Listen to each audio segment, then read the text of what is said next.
modèle menton en 7 cm d'épaisseur, contre-collé et avec un plancher.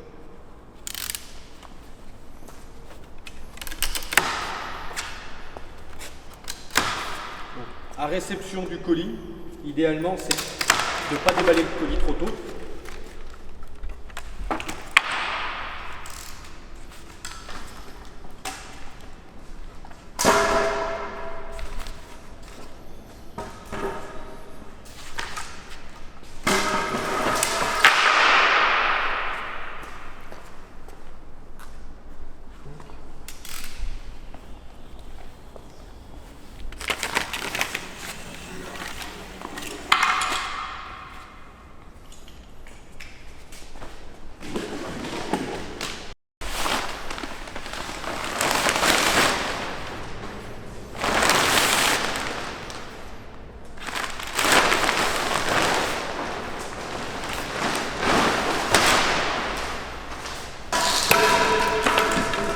Le colis est ouvert. Sur le dessus, on va retrouver des planches, alors principalement de toiture. Vous allez trouver ici, sous l'emballage, la notice de montage. Donc, la notice de montage est ici.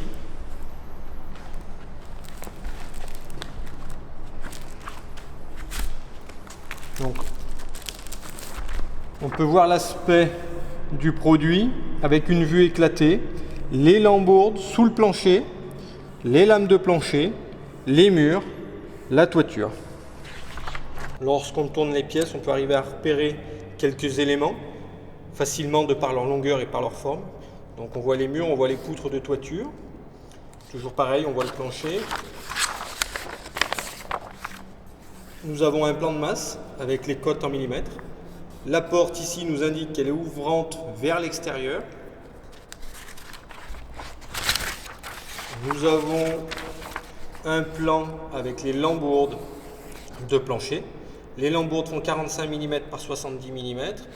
On voit qu'en périphérie, à l'avant et à l'arrière de l'abri, elles sont doublées, les lambourdes.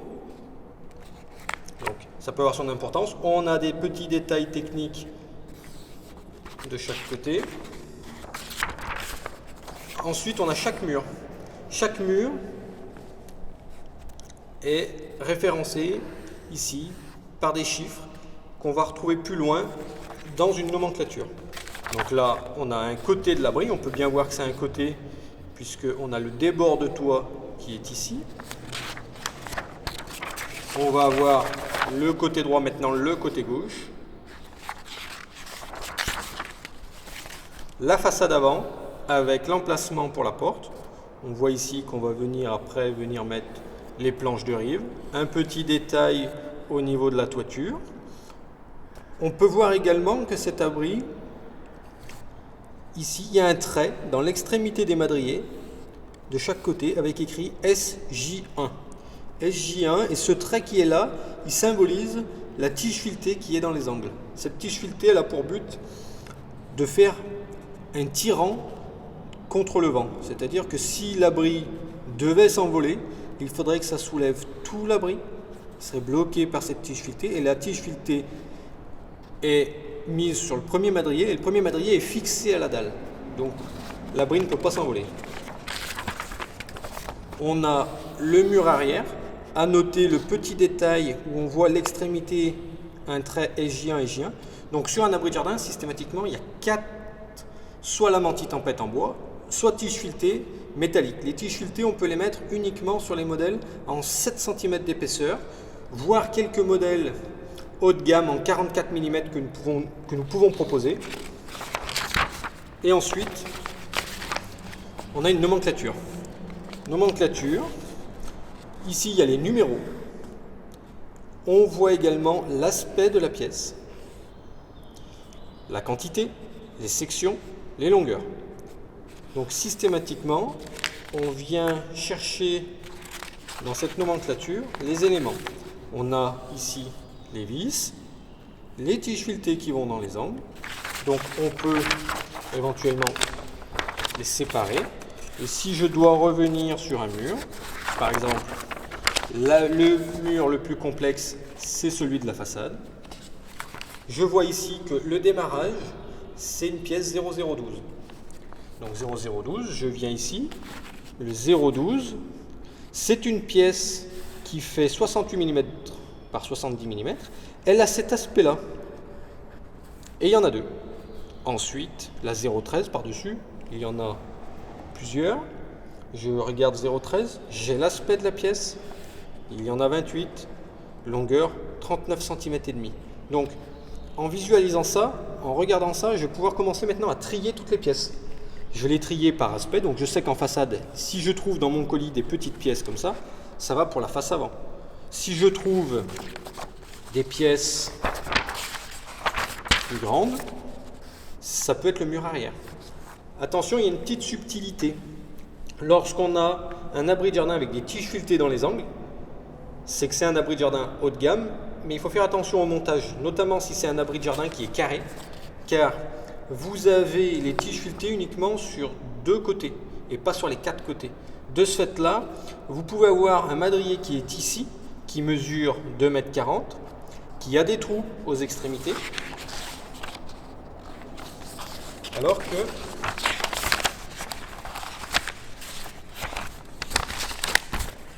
les côtés, ici, nous avons bien 2,40 m, les pièces 0,09. Par contre, il n'y a pas les trous. Donc, il ne faut pas inverser le mur du fond avec les côtés. C'est les mêmes éléments, sauf qu'il y en a un, il y a un trou dans les extrémités.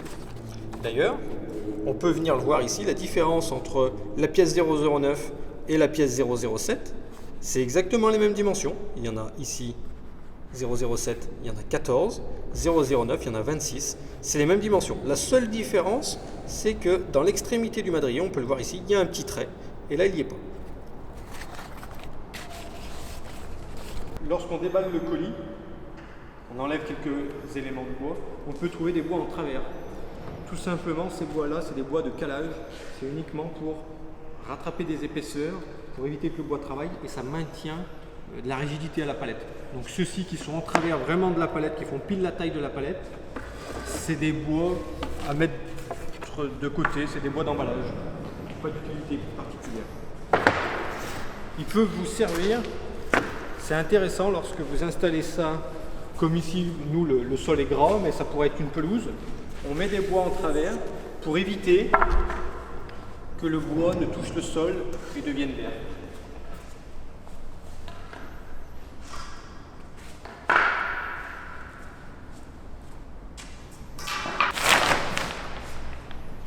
Tous les planchers qu'on vend, ils ont des lambeaux 70 mm de hauteur par 43 mm de large.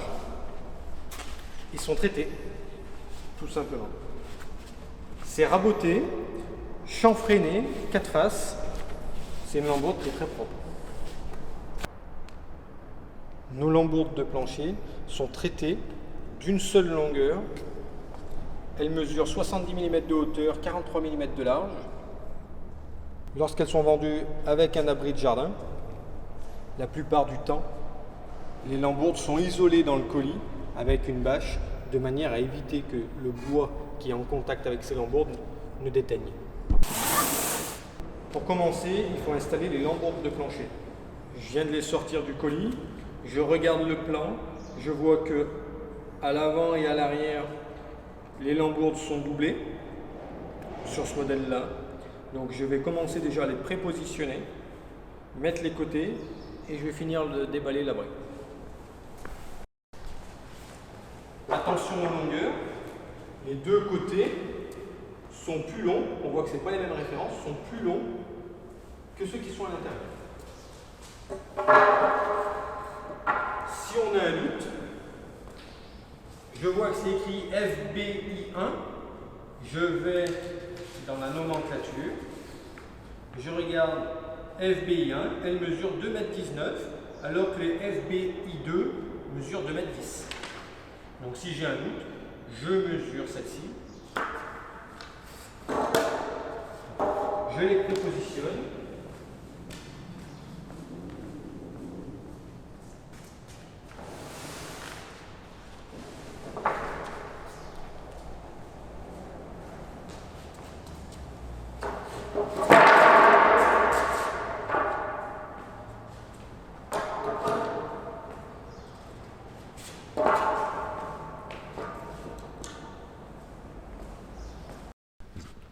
lorsqu'on déballe le colis, on peut voir des pièces qui ont cet aspect-là, qui sont assez courts comme on avait pu le voir sur la notice.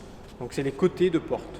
Et on parlait tout à l'heure de tiges filetées. Les tiges filetées vont venir s'encastrer ici, dans les extrémités. Donc on voit le trou qui est quand même assez important pour venir mettre la tige filetée. Ici, on peut voir une gorge à l'extrémité du madrier. Avant de mettre la porte, on va venir mettre ici un tasseau et la porte sera vissée sur ce tasseau, tout simplement. Ça permet de faire un guidage. C'est disponible uniquement sur les modèles en 70 mm d'épaisseur. Et la grosse importance de cet abri, c'est pour ça aujourd'hui qu'on fait le montage, c'est pour montrer l'intérêt du 70 mm contre-collé. Il faut savoir que par le passé, on pouvait vendre éventuellement du 70 mm massif. Et un inconvénient sur une construction bois en massif, c'est que ça peut travailler plus que du contre-collé. Et aujourd'hui, avec ces nouvelles méthodes, il y a plusieurs intérêts. Le contre-collé, c'est quoi? C'est tout simplement deux planches de 35 mm qui sont collées. Elles sont collées avec un veinage de bois qui est inversé. Donc, vous pouvez voir le veinage dans un sens et le veinage il est dans l'autre. L'intérêt, c'est que les cernes étant inversées, les contraintes s'inversent, donc la planche va rester parfaitement droite. Si on a du massif, comme celui-ci, on peut avoir une planche qui aurait tendance à tuiler, tout simplement. Également, l'intérêt d'avoir deux planches collées, on va limiter, ici c'est un bois en massif, c'est un bois de calage. On peut voir ici les fissures dans du bois, c'est quelque chose de normal des fissures dans du bois, mais si on est sur une pièce très épaisse, on peut avoir des fendards qui peuvent être très importants. Alors que si c'est du contre-collé, on peut en avoir, mais l'épaisseur sera beaucoup plus faible. Et elle pourrait être uniquement sur une planche et pas sur les deux, puisqu'après il y a un collage, on n'est plus sur le même veinage. C'est le premier intérêt. Deuxième intérêt, quand on a un nœud d'un côté sur une planche en massif, on peut le retrouver de l'autre côté. Alors ici, le nœud est en travers de la planche, mais en séchant, le nœud, celui-ci est plutôt petit, mais si on a un nœud d'une taille un peu plus importante, au bout d'un an, une fois que l'abri est installé, en plein soleil, le nœud aura tendance à fissurer. Ce nœud qui va fissurer, l'eau, la pluie avec le vent, pourrait avoir tendance à venir rentrer dans cette fissure et avec la pression du vent, entrer à l'intérieur de l'abri. C'est quelque chose de fréquent qui existe, qui arrive très souvent. Avec de la lasure, on peut limiter ce phénomène, mais avec du contre-collé, on le stoppe complètement. C'est-à-dire que un nœud que vous avez d'un côté, vous ne le retrouverez jamais de l'autre, puisque ce n'est pas la même planche. Donc on limite les infiltrations d'eau par les nœuds. Et en 70 mm, on va montrer lors du montage qu'on vient mettre un joint dans chaque angle de manière à limiter maintenant les infiltrations d'eau par les angles. Bien que les angles aient un système de double entaillage comme vous pouvez le voir ici et ici, il peut quand même y avoir des entrées d'eau, notamment dans des régions où il pleut rarement, mais quand il pleut avec beaucoup de vent. Donc il peut quand même y avoir un petit peu des infiltrations d'eau. Donc première des choses pour limiter les infiltrations d'eau, c'est de la lasure en quantité suffisante, et plutôt une lasure qu'un saturateur, car c'est un produit qui fait un film, c'est ce qu'on dit, on appelle ça un filmogène. Donc ça va venir combler ici les petits interstices pour éviter que l'eau ne rentre. Et dernière solution, on vient mettre ce fameux joint comprimande. Sur cet abri qui mesure 4,5 m² intérieur, qui dispense de toute déclaration de travaux, il est en 70 mm d'épaisseur, on a dit. L'intérêt, c'est d'avoir quelque chose de très résistant et durable dans le temps. C'est un produit qui est parfait pour la Savoie, par exemple. Et on peut voir même que les pannes de toiture sont de section très importante. Elles font 19 cm de hauteur par 7 cm de large. C'est vraiment un abri très résistant si vous êtes dans une région neigeuse, où il y a des neiges. Sur certains madriers, notamment sur nos abris en 70 mm, on a des numéros sur les pièces. Le 9, le 13. C'est le cas sur des modèles où il y a une possibilité de se tromper et surtout sur du 70 mm.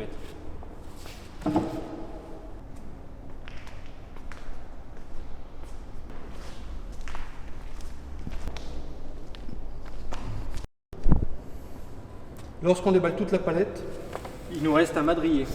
Il y a écrit SB, c'est un madrier de réserve. C'est un madrier qui est le plus grand de l'abri pour remplacer une éventuelle casse au niveau du transport. Ça peut être un oubli, ça peut être une pièce qui a un défaut. Et de ce fait-là, il y a toujours une pièce en plus. Sur les modèles en 70 mm d'épaisseur. Donc on va le mettre de côté. Si jamais on se rend compte qu'il y a une pièce qui serait voilée, abîmée, bon, on pourrait prendre celle-ci, tout simplement.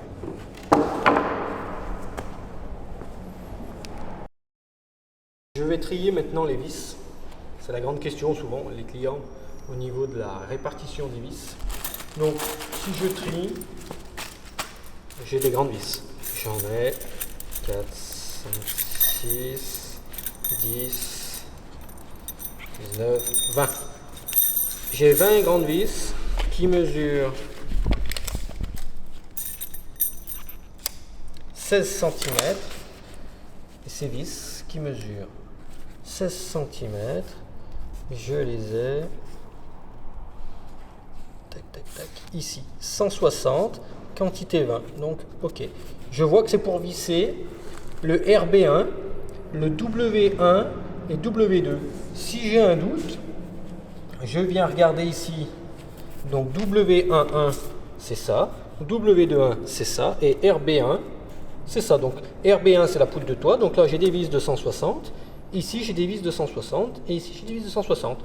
Je vais venir mettre des vis dans la poutre ici, dans la poutre à chaque appui. Et aux 4 angles, ici, je vais venir mettre une vis ici, ici comme ça. Et je viens visser les madriers comme ça. On le verra plus loin dans le montage. Donc ici, il m'en faut 6 et 6, 12. Et 2, 14. Et ici, on n'est pas forcément obligé de le visser le dernier avec des 6 grandes vis. On le verra lors du montage. Ensuite, j'ai des clous qui sont plus petits. J'ai une vingtaine de clous qui mesurent 4 cm. Donc, clous pour FF1. Il y en a 20, c'est des 40 mm. C'est ceci. FF1, c'est baguette de finition de plancher. Tout simplement, c'est la petite plinthe. Donc là, c'est des clous de 20 mm. Je me le note. Donc là, on est bon. Ensuite, j'ai un gros sac de clous. 280 clous, longueur 60. Donc ça, c'est F1 et R1. F1 et R1. F1, c'est le plancher. R1, c'est la volige. La volige, c'est la toiture, tout simplement. Ensuite, j'ai un lot de vis qui mesure 9 cm. J'en ai un paquet, si je regarde, 9 cm. Donc c'est celle-ci. J'en ai 990 mm. J'en ai 40, c'est pour les pièces 008, 0012, FBI1, FBI2. FBI1, FBI2, c'est ces éléments-là. Donc c'est les lambourdes de plancher. Donc ici, c'est de la 90. Là, c'est de la 90. Et j'ai aussi la pièce 008 et 012. Donc 008, c'est ici. Donc là, c'est de la 90. 0012, c'est de la 90. On va voir comment on y fixe. Donc c'est les madriers de démarrage, c'est les demi-madriers. Ensuite, on a un lot de vis qui mesure 5 cm. 5 cm, c'est ces vis ici. 50, la quantité. C'est pour visser GB1, GS1, EB1, ES1, DB1. ES1, là-dessous volige. Donc on verra tout à l'heure à quoi ça sert. Les planches de rive, EB1, ES1, c'est le tasseau qui est sous la toiture. DB1, tac, c'est les petits éléments de décoration, c'est le losange qui vient à la jonction de la toiture. Donc c'est tout bon. qu'est-ce qu'on n'a pas vu? Ces petits clous. Donc là, c'est des petits clous qui font 2 cm de longueur. 2 cm, ils sont ici. Et ces petits clous de 2 cm, on en a 190, c'est pour venir fixer le revêtement de toiture. Donc la toile bitumineuse, on va venir la fixer avec ça. Donc là, on a vu tout le détail de la quincaillerie principale. On a également les tiges filetées. Donc les tiges filetées, on voit qu'on en a 4, longueur 2 mètres. Et les tiges filetées, c'est ça.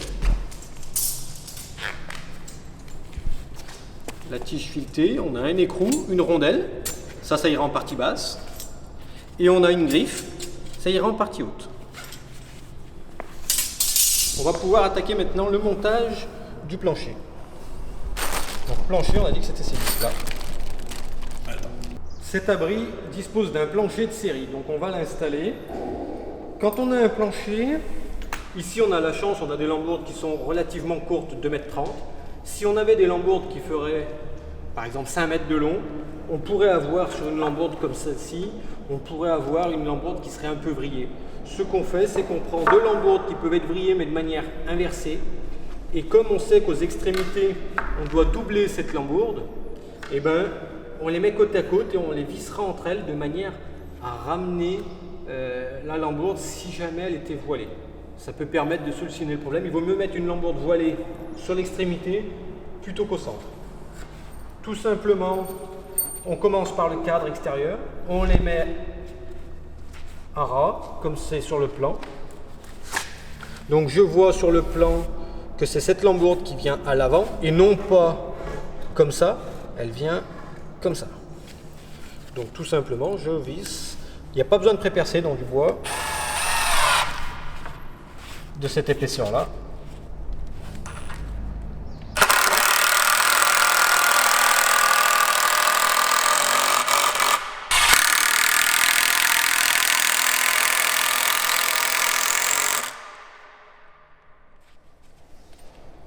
On fait les 4 angles de cette manière-là.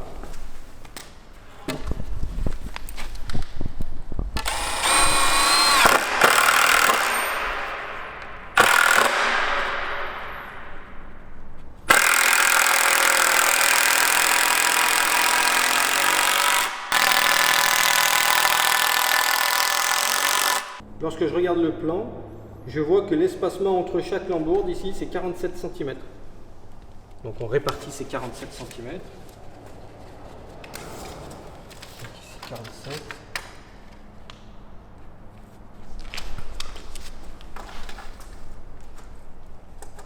Donc ici, j'en mets une. Ici, je remets 47.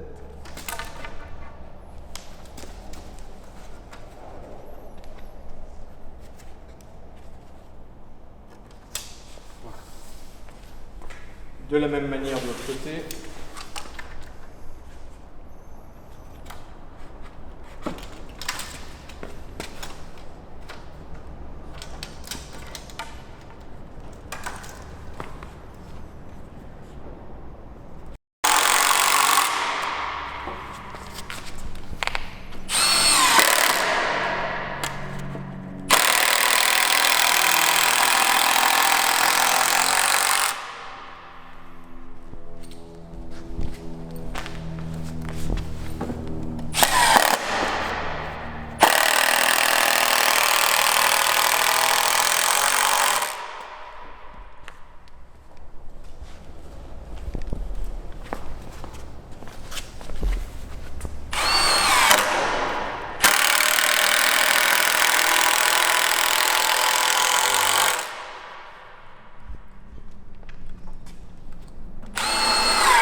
Madriers, ici elles sont doublées, les lambourds, je viens, je rajoute une vis.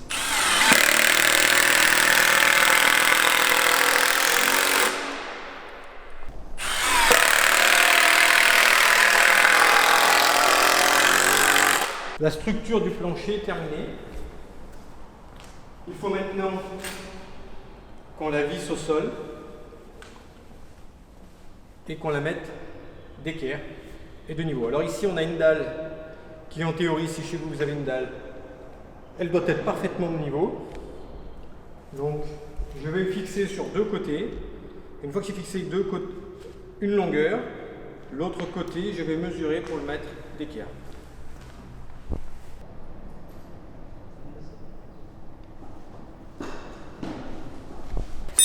Si vous avez opté pour le kit d'ancrage, vous avez dans votre kit d'ancrage des équerres, des goujons, des vis.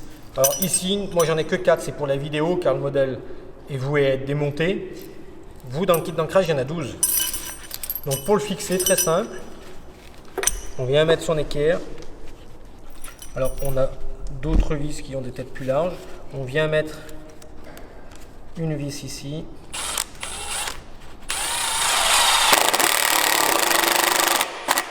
Voilà. Et ici je perce.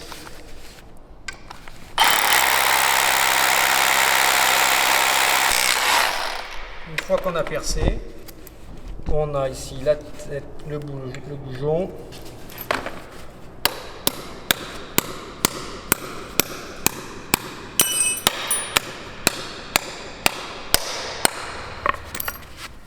Ici. Et on serre.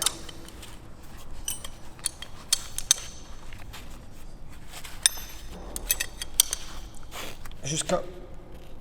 Voilà. On fait pareil de l'autre côté.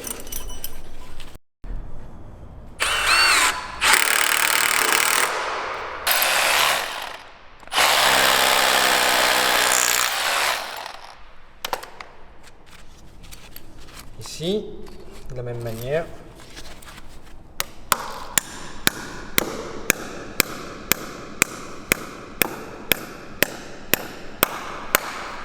Et de la même manière, je viens visser. Et au bout d'un moment, c'est plus raide. Là. Et là. Donc maintenant, on a fait deux côtés. En exagérant, mon cadre, il pourrait ne pas être d'équerre. Il pourrait être dans un sens, il pourrait être dans l'autre. Donc vous voyez, je peux le déplacer. Donc pour contrôler que j'ai vraiment des angles droits, je viens mesurer les diagonales, tout simplement. Et les diagonales doivent être identiques. Donc ici, j'ai 308 cm.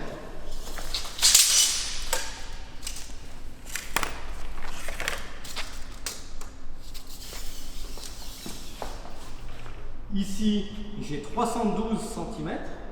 Donc 308, 312, la bonne dimension, c'est la moyenne des deux. Donc c'est 310. Donc je viens faire déplacer mon mur jusqu'à avoir 310 cm. Une fois que j'ai 310, c'est parfaitement d'équerre. Ok. Donc maintenant, je me fais un petit repère au cas où avec un stylo. Je crois que lorsque je perce, ça bouge. Et je viens fixer mes deux autres murs.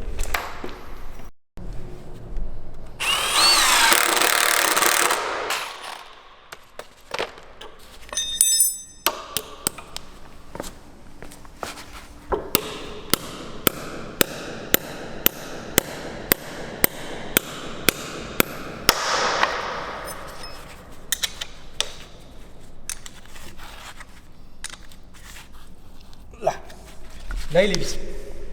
Donc là, notre abri ne peut plus bouger. Une petite astuce, lorsque vous montez un abri de jardin, ça peut être intéressant de venir traiter les 4 ou 5 premières rangées, à peu près sur cette hauteur, de manière à ce que quand l'eau tombe de la toiture, elle gicle sur la paroi et elle pourrait avoir tendance à l'abîmer prématurément. Si vous avez la possibilité de le traiter avant au montage, ça peut être bien. Mais vraiment, le démarrage, ensuite, on le fera une fois qu'il est terminé. Donc, un traitement multi-usage. C'est fluide comme de l'eau, donc avec un pulvérisateur, ça va très bien. Et je mets sous pression. L'avantage d'un pulvérisateur, comme ça, c'est qu'un pulvérisateur coûte moins de 10 €. Du traitement professionnel pour traiter contre les insectes et les champignons, Ça coûte une quarantaine d'euros pour 5 litres. Ça vaut pas le coup de s'en priver. Et donc dès que c'est très dur, le vide d'air s'est effectué. Les madriers de démarrage, systématiquement, on le voit, c'est des madriers qui sont comme ça. C'est-à-dire que c'est un madrier, c'est comme les madriers qui sont entiers, mais il est coupé. Vous voyez, c'est uniquement la partie haute. Car un emboîtement sur un abri de jardin, c'est systématiquement un demi-madrier, et le madrier qui part dans l'autre sens, c'est un madrier normal. Ce qui permet de faire un emboîtement, et quand on vient le poser, l'emboîtement est comme ça. Donc systématiquement, il y a un demi et le mur qui repart, c'est un madrier plein. Également, le madrier qui repart, donc le madrier de demi est toujours coupé, puisqu'il a été coupé dans ce sens-là. Par contre, le madrier qui repart a quand même les rainures en dessous. Donc si je devais l'installer, ça irait comme ça. Donc il a quand même les rainures en dessous. Et donc, un madrier entier, un demi-madrier. Il y a toujours un décalage d'un demi-madrier, tout simplement. Donc ça, c'était pour l'exemple.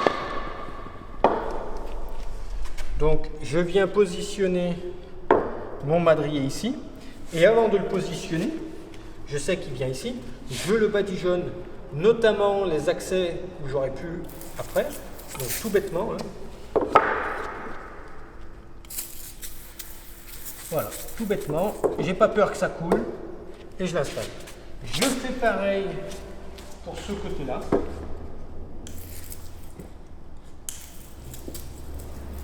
Et voilà. Hop, et il vient ici. Je vais à l'arrière.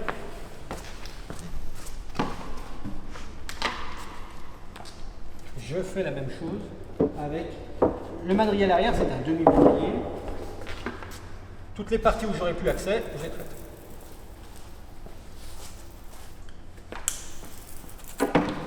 Une fois que c'est fait comme ça, je reviens. Parfait. Donc, une fois que j'ai fait ça, je viens mettre les côtés. Donc on a bien vu à l'arrière, j'ai un trou pour la tige filetée. À l'avant de la même manière. Ici,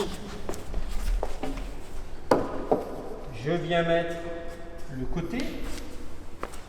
Donc avant de l'emboîter, je passe mon traitement.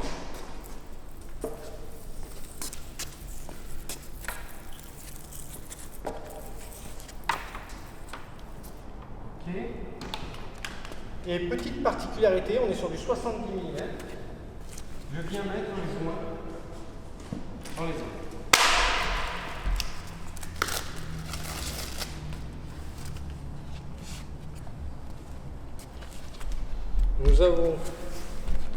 Nous mettons des rouleaux comme ça. Alors au départ c'est très fin.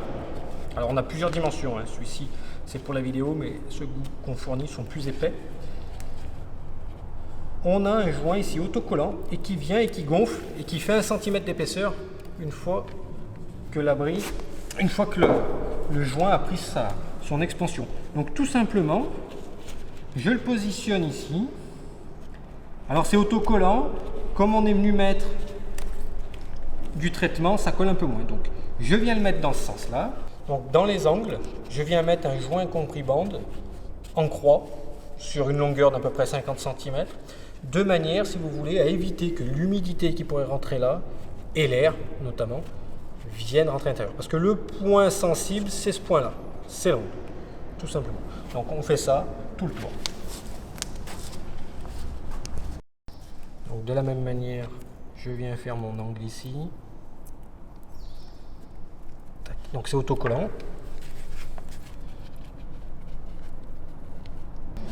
Et ici je m'arrête juste avant le trou, de manière à ne pas gêner pour pouvoir passer ma tige filetée.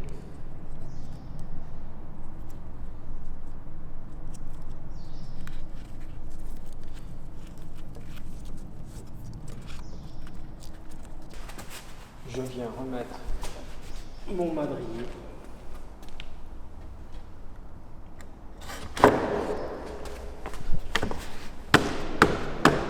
Voilà, donc on vient bien faire attention. Ici j'ai pas de trou, ici j'ai un trou. Je fais la même chose de l'autre côté pour avoir l'écartement au niveau de la porte. Soit sur le plan, elle vous est donnée, mais plutôt que de mesurer, il y a une astuce, c'est que vous prenez un bois qui est censé aller au-dessus de la porte, ou un bois qui pourrait être à l'arrière, puisque c'est la même dimension, et vous venez le positionner, comme ça l'écartement se fait tout seul. Tout simplement, vous venez le prépositionner, alors vous l'emboîtez pas trop, c'est uniquement, voilà, pour avoir l'écartement parfait.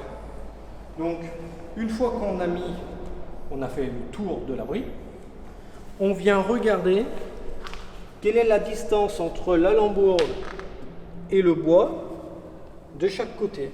Donc, normalement, ça doit dépasser de 5 mm maximum. Et donc, je viens mettre la même dimension de chaque côté. Voilà. Je répartis les 3-4 mm de chaque côté. Donc ici, j'ai bien la même cote. Une fois que j'ai fait ça, une fois que on est parfaitement aligné, alors on a le même écart ici et là de chaque côté, je vais pouvoir venir visser le mur du fond, le mur de devant, de manière à maintenir les murs au lambeau. On a vu tout à l'heure que c'était des vis de 9 cm de dimension. Donc je viens mettre une vis soit dans l'angle ou éventuellement ici. Mais c'est peut-être mieux dans l'angle.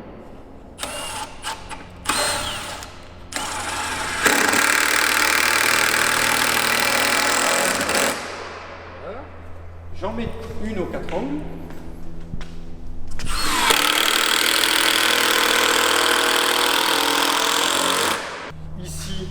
Je ne peux pas le mettre puisque j'ai mis mon madrier. Donc ce que je fais une trace ici. Je sais que j'arrive ici. J'arrive là. Ok. Donc là, hop. J'enlève mon madrier.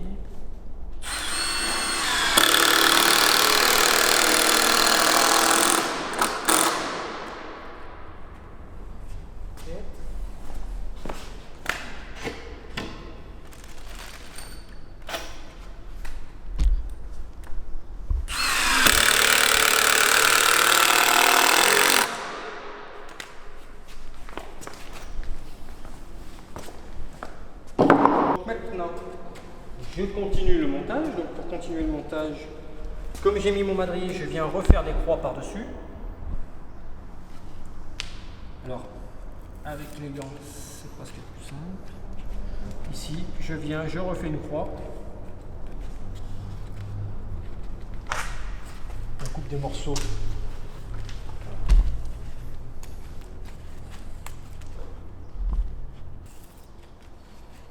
De la même manière, celui-ci va être doublé. Comme ça.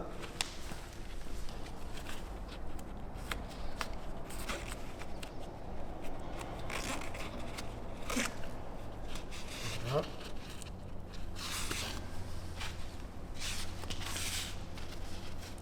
Ensuite, je remets un bout pour faire la croix ici.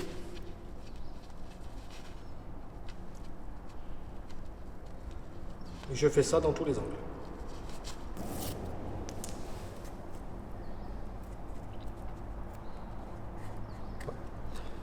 Donc à chaque fois, on a le joint. Et on fait ça dans tous les angles. Donc nous, pour la vidéo ici, on va le faire 2-3 fois pour montrer le principe, mais on ne le fera pas partout puisque c'est un modèle qui va être démonté. On remet du produit par-dessus, toujours. Voilà, on n'a pas peur que ça coule dessus, c'est pas grave, c'est incolore.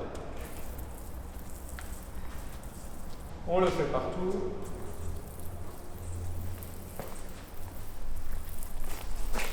C'est pas très long. Et voilà, ça peut être un plus. Ok. Une fois qu'on a fait ça, on peut continuer le montage, ainsi de suite.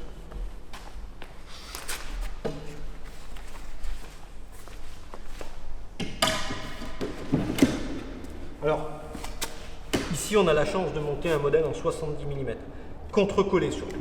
Donc les bois sont très droits, ils sont très simples à poser. Donc, on les emboîte, un petit peu de force, et ça s'arrête.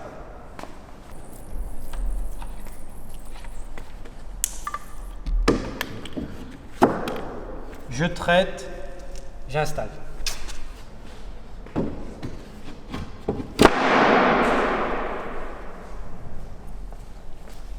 On remet du joint et le joint on le met sur toute la hauteur de la boîte.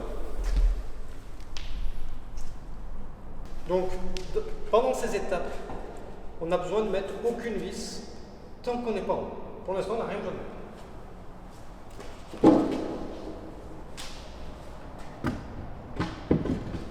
Je jette toujours un coup d'œil parce que j'ai un trou ou pas.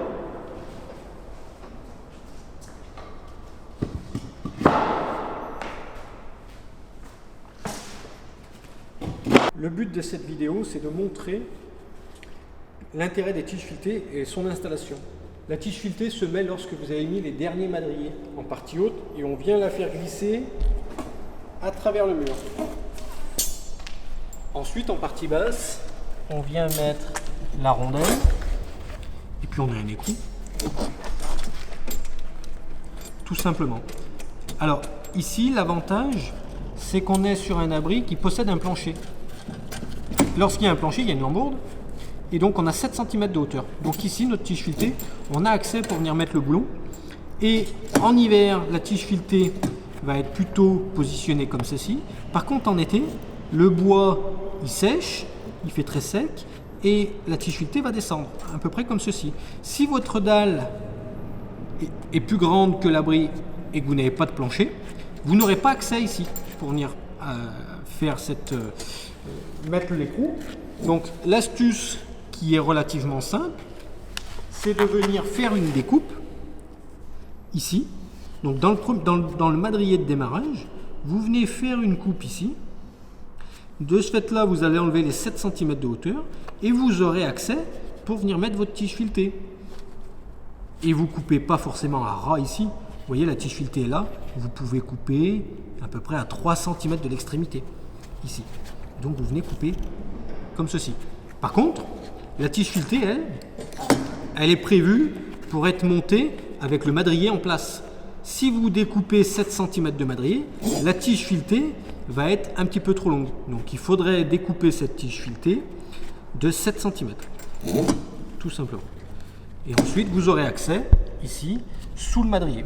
Si vous en êtes rendu compte un petit peu tard et que vous n'arrivez pas à faire la découpe ici, il y a une astuce aussi, vous pouvez faire un trou avec une scie cloche ici. Et de ce fait là, vous aurez accès pour mettre les doigts, pour passer les écrous.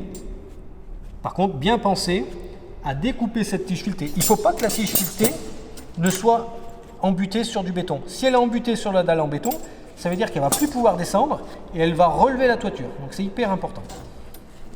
On va regarder maintenant comment on installe le cadre de porte. Le cadre de porte, il est livré, démonté bien entendu. Il est scotché. Donc la partie cadre, les planches de contour de la porte sont également scotchées entre eux.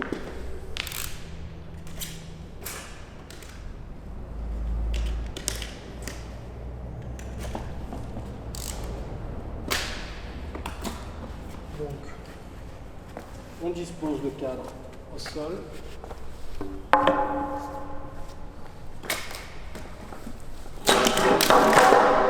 On a un seuil.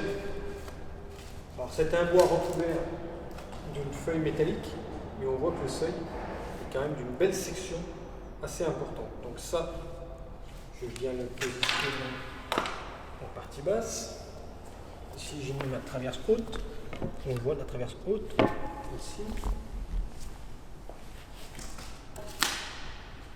Et on a les montants qui sont, les gonds sont déjà installés. L'intérêt de ces gonds, c'est qu'il y a deux axes. Il y a un axe qui n'est pas fileté et il y a un deuxième axe qui est fileté. Il permet lui de venir rentrer ou sortir le gond. Donc je viens le positionner. Donc celui-ci, les gonds vont en partie On le voit, la partie mâle est en haut.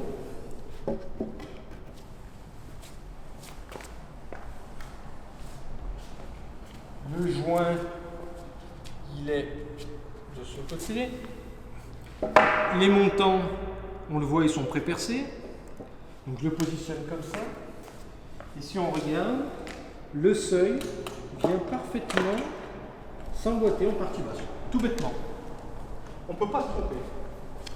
Pour visser le cadre, on a vu qu'il nous restait beaucoup de vis.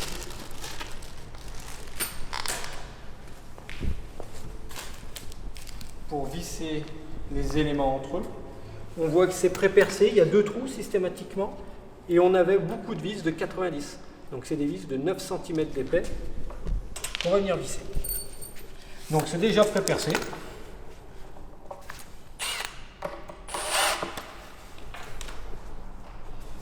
Il vient un ras en partie basse, on l'écrase un petit peu de manière, parce qu'il y a le joint, à écraser le joint. On le positionne à ras et on vient visser.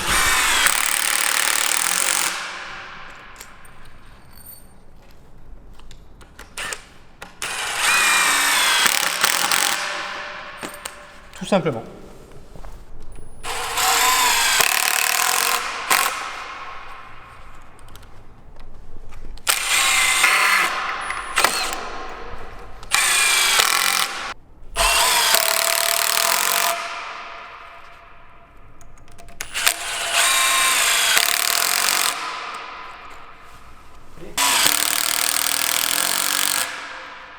Nous allons visser ces bois qui sont fournis avec, qui sont déjà mis à la longueur.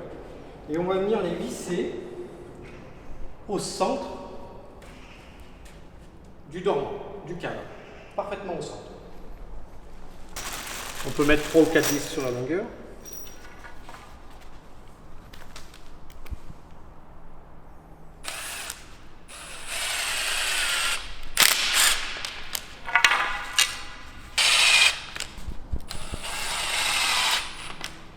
Il faut centrer ici le bois.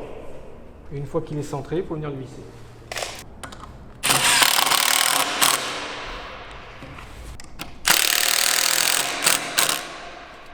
Okay. On fait pareil de l'autre côté.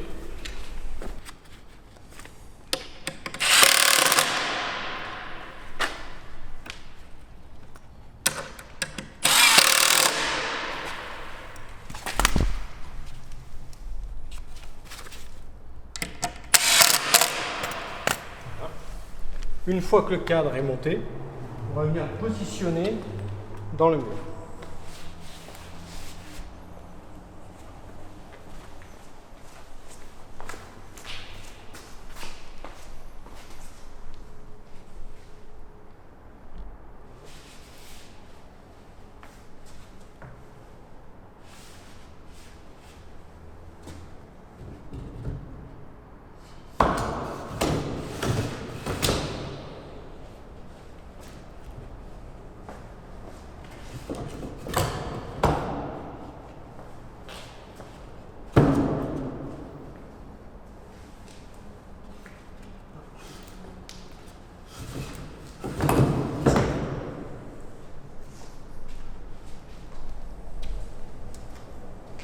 À partir du moment où on a mis le cadre, on peut continuer à monter les murs. On pense, on essaye de regarder les murs si on est niveau.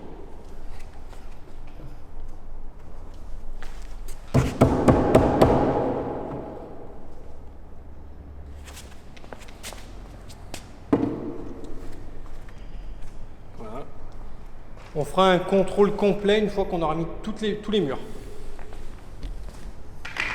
Car pour le moment, essayer de mettre l'abri de niveau, c'est pas possible. Pourquoi? Parce que à l'avant de par la porte, regardez, si je tire très facilement, on peut bouger le mur. Donc tant qu'il n'y a pas les éléments qui passent au-dessus de la porte, on peut bouger les murs comme on veut. Donc on peut le mettre un peu de niveau, mais surtout sur les parties qui sont fermées où il n'y a pas d'ouverture.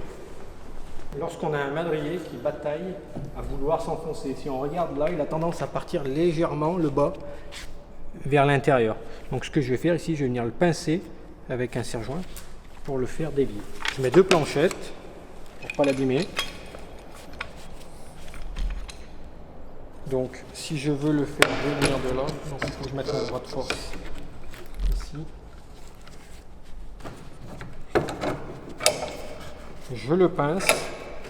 Rien que déjà en le pinçant comme ça, ça a tendance à le remettre droit. J'appuie ici, vous voyez, j'ai un petit peu de force.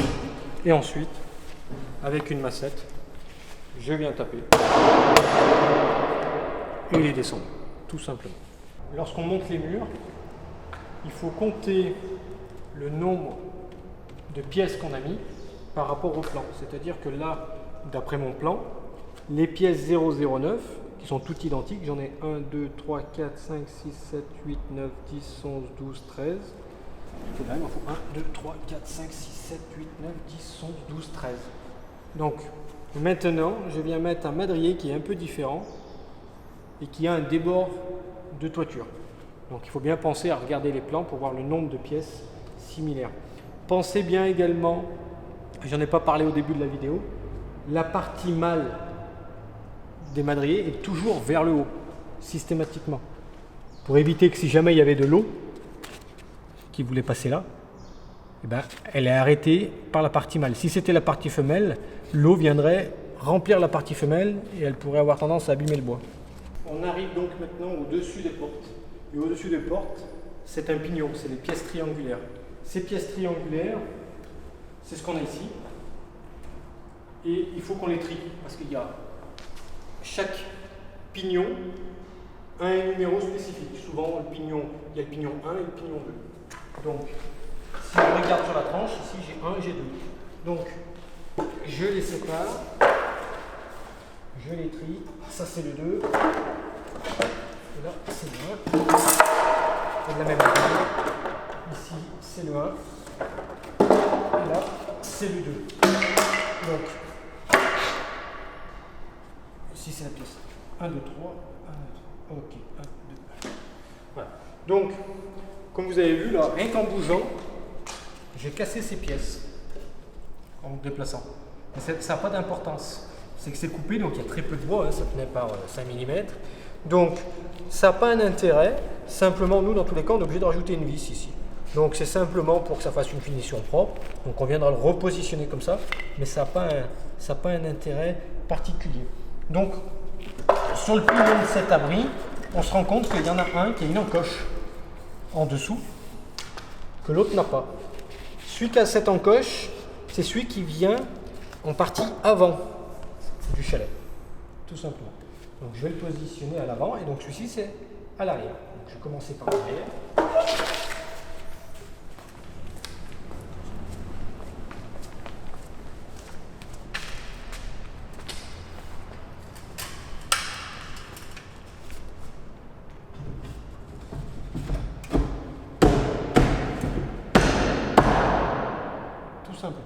Donc là, j'ai un petit décalage ici, là de 5 mm. Donc je viens taper au marteau sur l'élément de manière à essayer de combler cet espace. Voilà. Là, je suis bien revenu. Si vraiment il y a trop de mal, s'il y a trop d'écart ici, alors ça peut être soit plus bas, soit plus haut.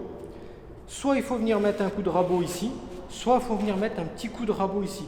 Mais il faut le faire uniquement sur la fin de la longueur de manière à ramener les deux angles à ras. Ici, on vient mettre des vis de 160, comme c'est indiqué sur le plan, et on vient visser à quelques centimètres de longue.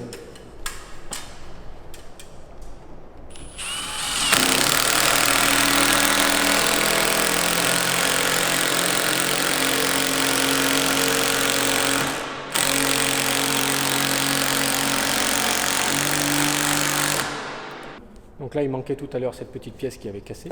Donc je viens, je la reglisse dessous. Tout simplement. Et elle ne bougera pas. Donc je viens mettre une vis dans mon angle.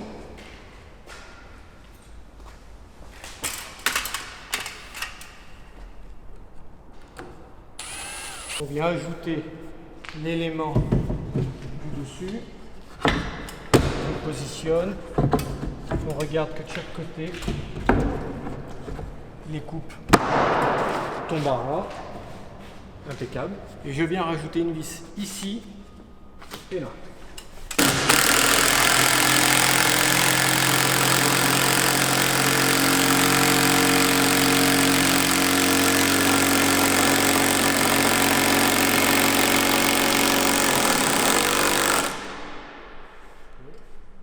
Je fais pareil de l'autre côté. Je viens mettre le dernier élément et je viens visser de la même manière.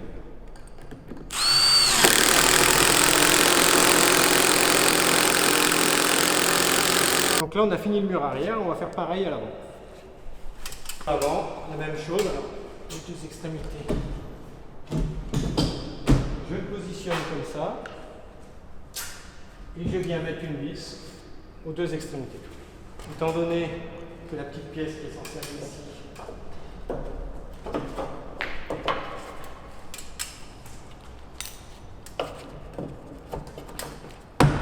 a été cassée, je la repositionne et on contrôle que ma pièce est bien encastrée à l'intérieur. S'il faut que je tire le mur pour aider à venir dessus. Je mets une vis ici.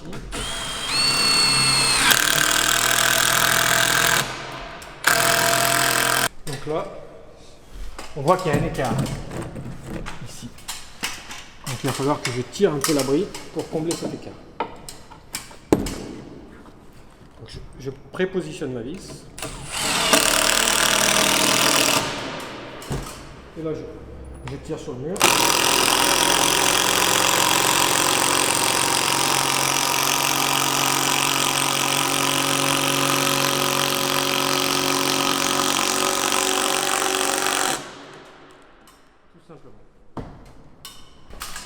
Les pignons.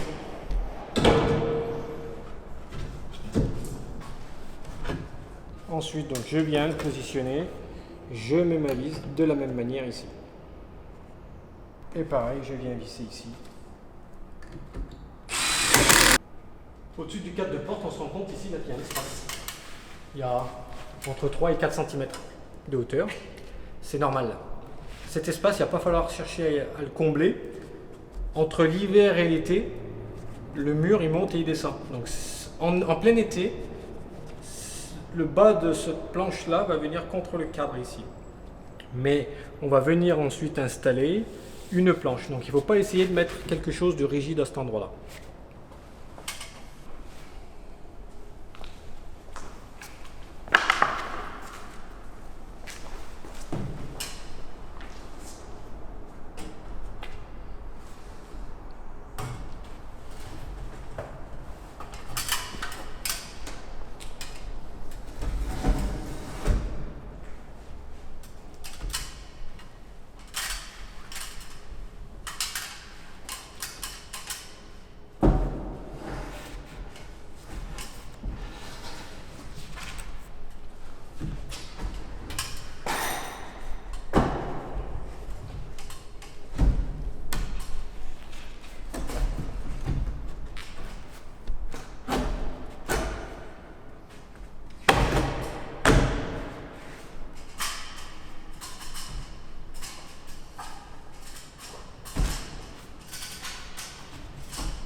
Ici, on vient mettre des vis.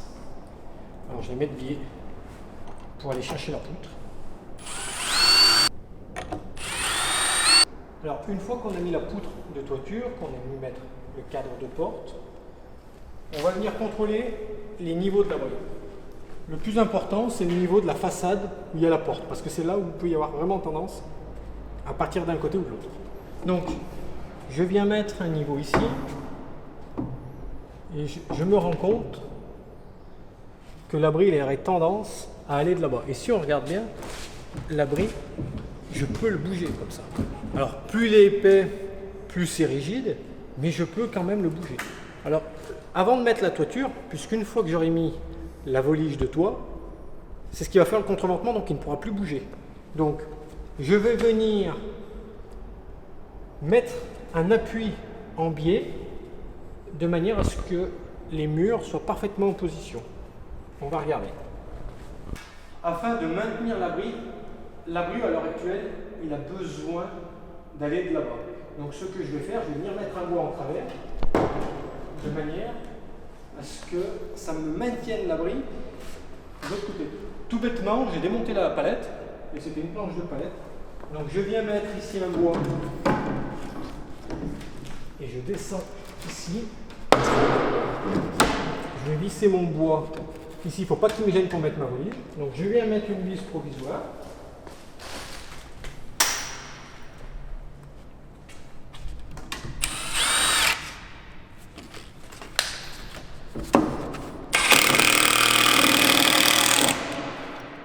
Ici. Et ici, je viens forcer mon bois. Vous voyez, quand j'ai tendance à pousser le mur, je peux venir le maintenir avec ça.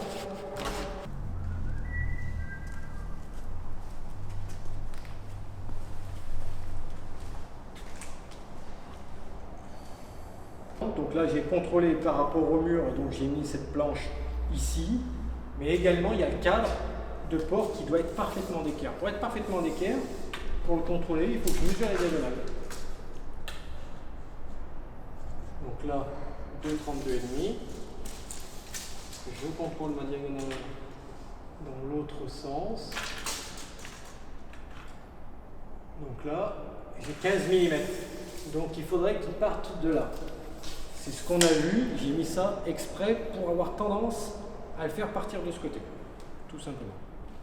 Maintenant qu'on a tout calé, on va venir mettre les planches de toiture. Les planches de toiture, elles sont censées être clouées sur le toit. Simplement, moi, comme je vais le démonter, je vais mettre des vis. Ce sera plus facile à démonter. Le repère pour les planches. Alors, si vous avez un abri qui a ici la pente de chaque côté sur la poutre centrale, le repère est simple, c'est le milieu. Si vous n'avez pas le milieu qui est tracé et que vous avez une poutre qui est droite, il faut venir tracer le milieu de chaque côté et tracer tout le long, faire un trait de manière à faire le repère pour la position de la volige.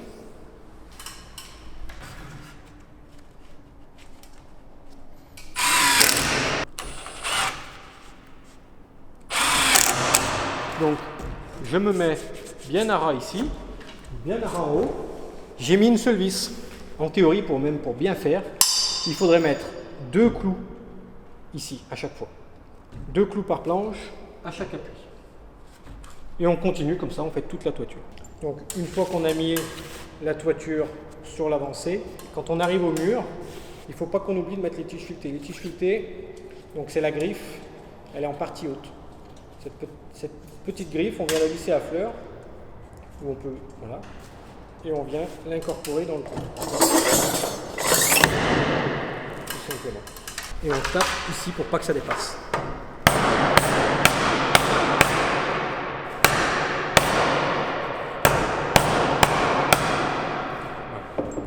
Une fois qu'on a fait ça, on pourra mettre les boulons. Et là, on peut continuer. Et ici, sur ce pignon, on vient mettre un joint compribande. Tout simplement, ici, ça nous permet d'avoir une étanchéité encore meilleure. Alors attention, ça reste du bois. À vouloir faire trop étanche, il faut quand même une petite ventilation naturelle. Mais ici, voilà, on vient mettre du joint compribande.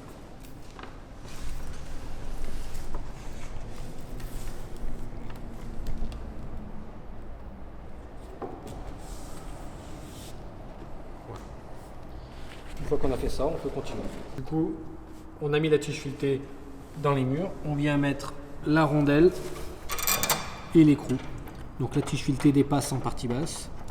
Donc, je n'ai pas besoin de le serrer avec une clé, uniquement avec, je viens le mettre jusqu'en haut. Et vous verrez, dans 2 jours, il aura baissé encore de 1 cm. Donc on le serre juste à la main. Et on le serre une première fois, pas plus, car après en été, il a tendance à descendre, mais en hiver, il remonte. Et s'il remonte, il ne faudrait pas non plus que ça vienne trop bloquer. Donc vous voyez là, ici, j'ai un petit peu d'espace pour assurer la dilatation du bois. Lorsqu'on arrive à l'extrémité, on a la dernière planche qui dépasse par rapport aux poutres. Donc il va falloir qu'on la découpe sur toute la longueur. Donc pour l'instant, je fais un trait ici, je fais un trait en dessous.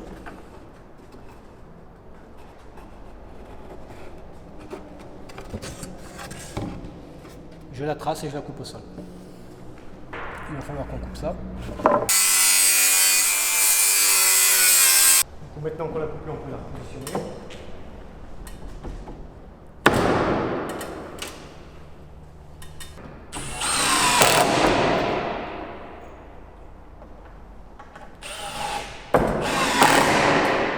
Et on recommence de l'autre côté.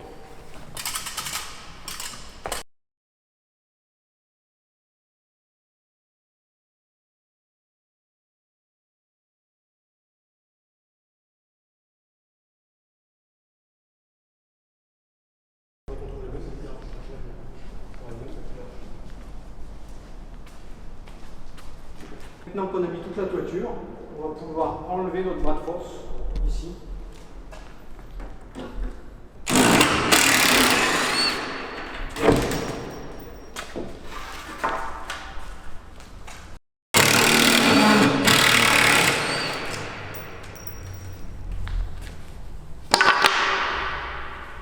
Donc maintenant, on va venir visser ici, là.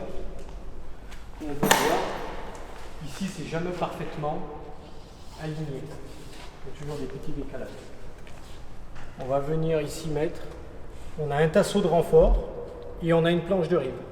L'avantage de ces modèles, comparé à d'autres modèles qu'on peut même avoir chez nous qui sont entre guillemets des gammes plus économiques, c'est qu'on a un débord de toiture qui est quand même relativement important sur les côtés. C'est intéressant parce que ça évite, ça protège quand même le bois, ça évite que l'eau vienne directement sur le bois. Et en plus, on va avoir ici un tasseau et une planche de rive.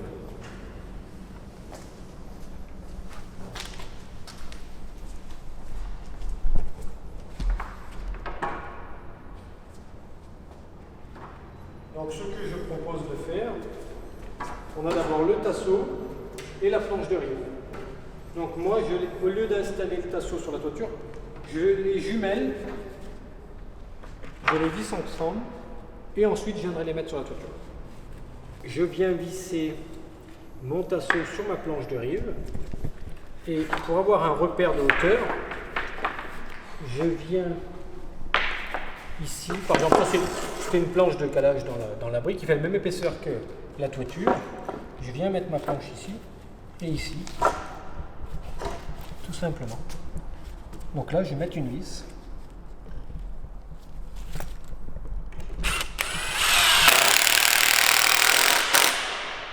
Tout simplement. J'en mets tous les 50 cm.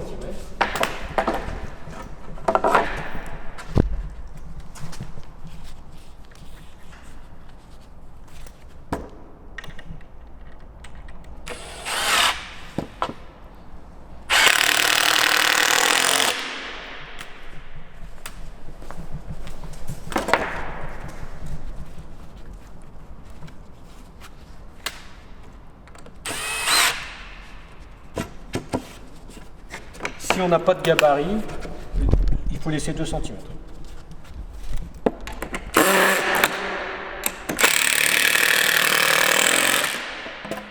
Et je viens en ajouter ici tous les 50 cm.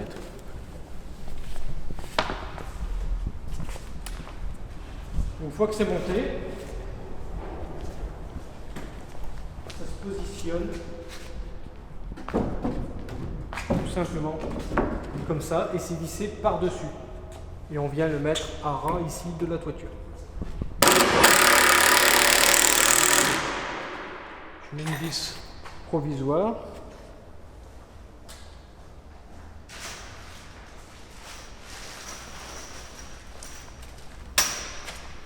Je viens.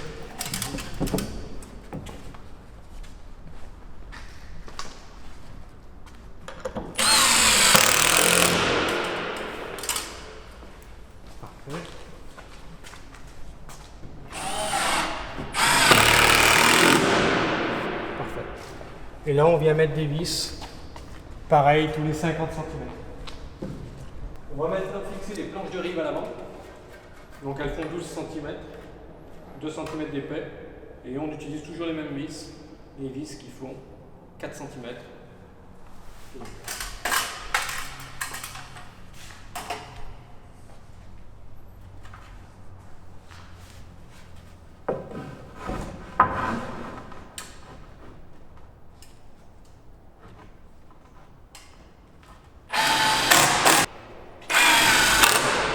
Donc on le met à fleur d'ici. Et on le centre par rapport à la poutre.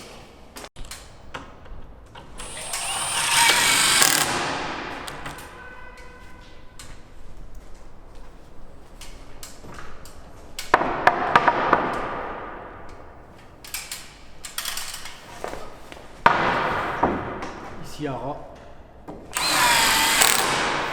Tout simplement. Donc je mets mes deux vis et au milieu j'ai une petite pièce en losange. Alors il faut essayer de le centrer.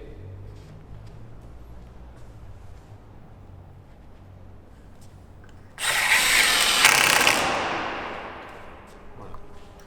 Donc le revêtement de toiture provisoire qui est fourni avec tous nos abris de jardin, en tout cas la majorité, c'est une toile bitumineuse qui fait 1 ou 2 mm d'épaisseur et qui est sablée. Cette toile, on la fixe directement sur la toiture. Donc on coupe des longueurs de toile. D'ailleurs dans la notice, il peut y avoir une subtilité. Soit c'est écrit qu'il y a un rouleau de 15 mètres, soit c'est écrit qu'il y a 4 bandes de 3,50 m par exemple. Donc ça veut dire que dans un rouleau de 15 mètres, vous pouvez faire 4 bandes de 3,50 m. Cette toile bitumineuse, elle est provisoire parce qu'en fait, sur un abri de jardin, vous êtes obligé de venir mettre un revêtement de toiture définitif. Bardeau canadien, ce qu'on appelle aussi du shingle, éventuellement du bac acier, mais on ne peut pas laisser ça. Ça, c'est vraiment quelque chose de provisoire qui peut avoir tendance à se déchirer avec le vent. Donc, on vient, on découpe une bande à la longueur du toit, on l'installe, on la laisse déborder, si on veut, de quelques centimètres, 3-4 cm, et c'est cloué directement sur le toit. On a pu le voir également dans une de nos autres vidéos. Donc moi ici, l'abri je le démonte, donc je ne vais pas découper la toile. Et ensuite, quand vous le découpez ici, pour venir faire une finition parfaitement propre, on vient mettre une planche, comme celle-ci. On vient visser par-dessous. Tout simplement. On vient le visser par-dessus. Ça permet de cacher la coupe que vous avez pu faire. Tout simplement. Donc même si vous mettez éventuellement du bardeau, vous avez la possibilité de mettre ça. Ce n'est pas une obligation, mais vous pouvez la mettre. Si par contre, vous mettez un bac acier sur le toit, vous ne pouvez pas mettre cette planche. Sinon, elle va vous gêner pour venir mettre les rives métalliques. Sur cet abri, étant donné que les couvre-joints des portes ne sont pas installés, je préfère mettre le plancher avant.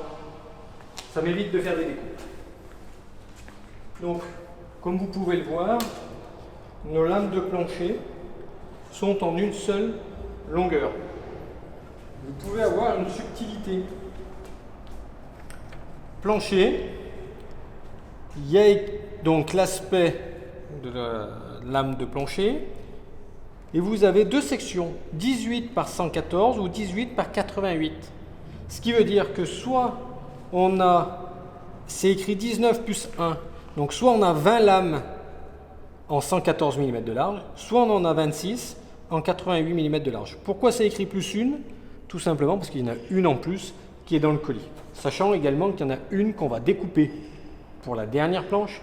Donc vous en avez une plus une qu'on va couper. Donc il faut conserver celles qui sont les moins jolies pour la fin. Donc bien faire attention, deux sections possibles. Donc en fonction de la largeur de votre lame, c'est en fonction de nos approvisionnements en section de bois, on peut avoir une quantité différente. La longueur 205 cm, donc c'est des lames entières. Donc esthétiquement, c'est plus joli d'avoir une seule lame plutôt que d'avoir des lames qui ont des raccords. également. On est sur un bois, on est sur un épicéa du Nord, donc avec des nœuds qui sont de petite taille et un veinage qui est assez resserré. Donc quand on installe un plancher, on essaie de choisir une face. Il y a toujours une face qui est plus jolie que l'autre, donc on choisit la face qui nous accorde et on peut choisir le sens. De la même manière, quand on installe un plancher, on va garder la partie mâle vers nous. Quand on rentre à l'intérieur de l'abri, on a nos lambeaux qui font 7 cm de hauteur. Ça permet éventuellement de venir insérer un isolant. Et pourquoi pas des câbles électriques. S'il y a des câbles électriques à percer, vous pouvez percer les lambeaux sans problème pour pouvoir placer vos câbles électriques. Si vous devez mettre un isolant au sol, il faut absolument mettre un isolant qui n'absorbe pas l'humidité, type styrodure, type polystyrène extrudé, plutôt que expansé. C'est plus efficace thermiquement. L'intérêt de ces isolants, entre guillemets, rigides, contrairement à de la laine de verre ou à de la laine de roche, en plancher, il pourrait y avoir de l'humidité qui remonte du sol. Donc, il faut, pour éviter le pourrissement, il faut plutôt un isolant rigide. Maintenant, on va voir comment on installe le plancher. Alors, le plancher, il y a deux manières. Il est fourni avec des clous pour le clouer en apparent. Alors, si vous le clouez en apparent, l'inconvénient, c'est que esthétiquement, c'est pas très joli. Vous pouvez éventuellement les clouer de biais. Alors, nous ici, comme je l'ai déjà dit dans la vidéo, c'est un abri de jardin qui va être réinstallé chez un client.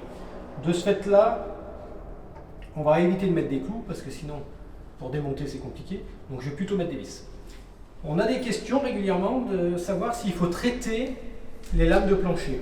De la même manière qu'on a vu tout à l'heure, on peut très bien, avec un pulvérisateur, venir traiter le dessous de chaque lame. C'est quelque chose qui est possible.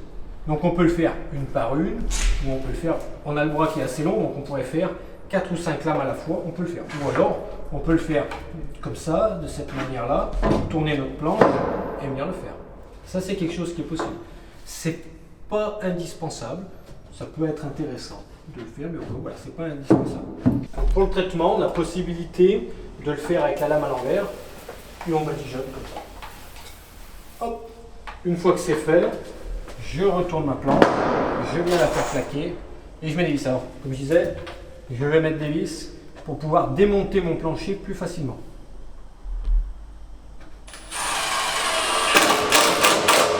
Je les enfonce pas trop.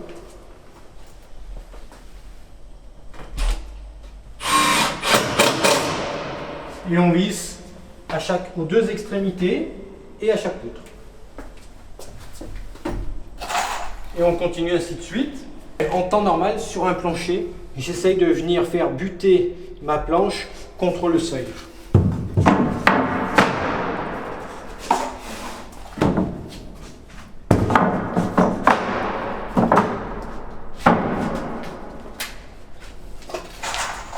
Et on visse en permanence. Alors, ici pour la vidéo, j'ai mis une vis de temps en temps, mais il faut mettre une vis à chaque poutre.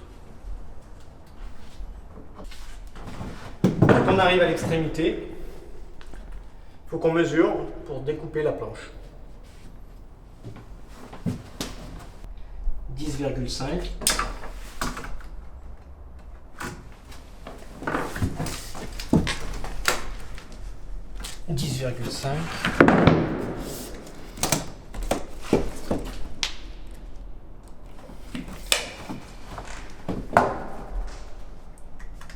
Et on va aller découper la planche.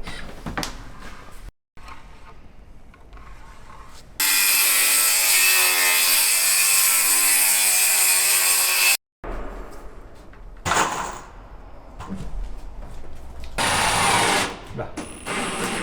Lorsque vous commandez un plancher, vous avez donc les lambourdes, les lames de plancher, la quincaillerie et aussi une petite baguette pour venir faire une plainte tout le tour. Donc il faut par contre les mettre à la longueur.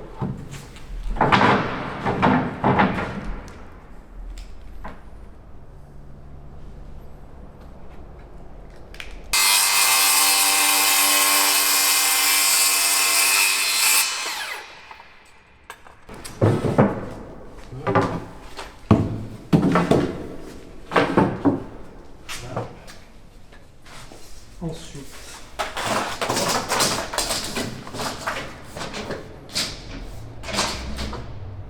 « 202.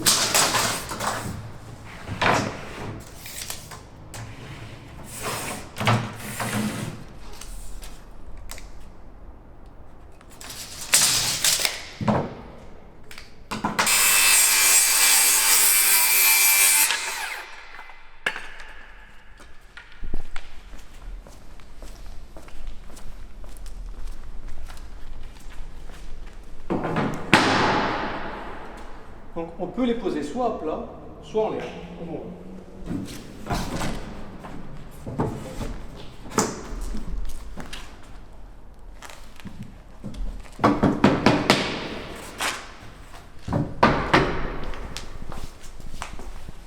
Et pour les fixer, c'est les petits clous qu'on avait vus en début de vidéo. Donc c'est les clous qui sont plus fins, de manière à ce que ce soit plus discret.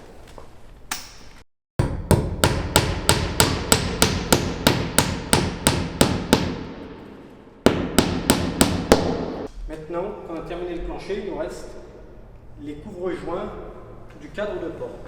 Donc, ils sont livrés avec un scotch. Donc vous avez ici 6 planches, 4 identiques, 2 différentes. Les 2 qui sont différentes, c'est les traverses hautes, et les 4 qui sont identiques, c'est les montants, intérieur, extérieur. On va mettre maintenant donc les montants. Donc les montants, c'est les 4 qui sont identiques. Si on n'a pas de plancher, l'intérieur et l'extérieur, c'est les mêmes planches, il n'y a pas d'ajustement à faire, elles sont déjà à la longueur. Si par contre vous avez mis un plancher, et comme nous dans notre cas on est venu mettre la plainte tout le long pour éviter de faire plusieurs découpes dans les plaintes, il est fort probable qu'on ait besoin de celles-ci de les ajuster en longueur. Je vais commencer par l'extérieur. Donc à l'extérieur, normalement on peut venir à ras en bas du cadre de porte, et en partie haute il doit rester 2 cm. On se met à ras et on vient glisser. Alors ici, avant de faire ça, on est sur un abri qui est en 70 mm. Donc ça va être un usage peut-être différent d'un usage d'un abri de jardin classique. Ce qu'on propose de faire, c'est de venir ici mettre un autocollant spécial. C'est un adhésif qu'on vient mettre tout le tour pour éviter que l'eau puisse rentrer à l'intérieur. S'il pleut avec beaucoup de vent, elle pourrait passer ici. Bien qu'ici on ait quand même un débord de toit important, ça permet de limiter. Et on va venir en mettre.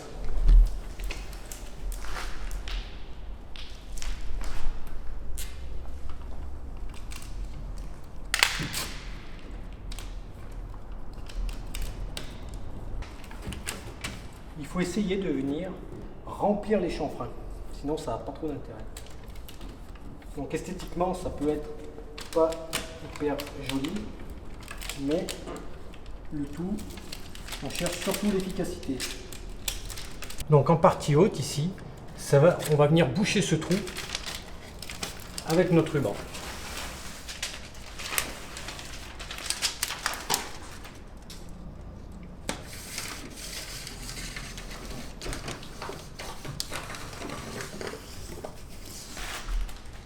Une fois qu'on est venu mettre notre scotch en aluminium, on va venir mettre les couvre-joints. Donc le repère, c'est très simple. C'est la hauteur ici du cadre. Et je viens ici à ras le gond.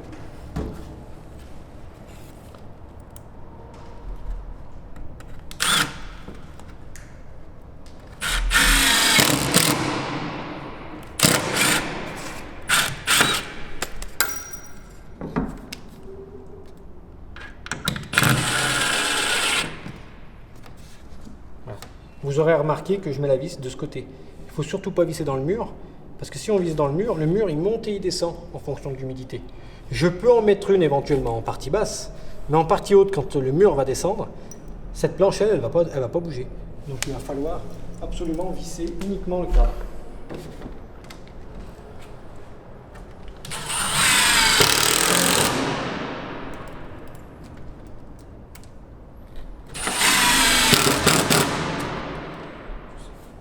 Si jamais, comme ici, vous avez le scotch qui dépasse un peu, on peut y mettre un coup de cutter pour pouvoir l'enlever. Donc là, on va mettre la traverse du haut.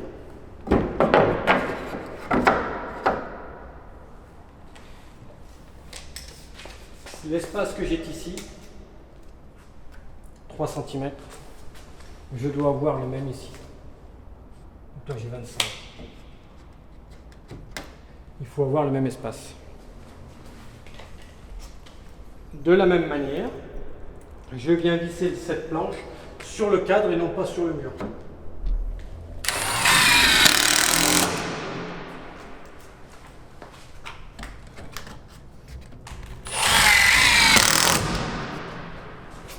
Donc, on va faire la même opération à l'intérieur.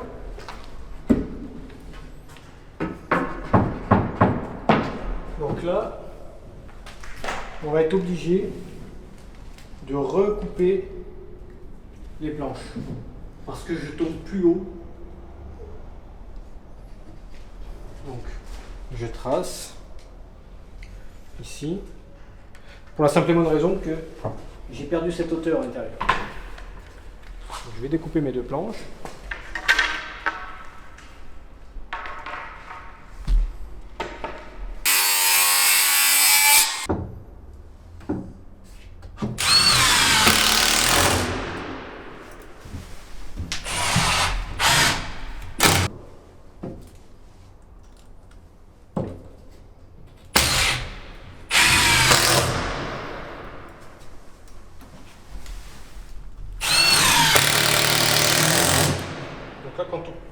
Quand on visse, on n'a pas de distance particulière à l'intérieur, simplement il faut que la planche couvre le joint et qu'on puisse visser la planche sur le cadre, et uniquement sur ce cadre.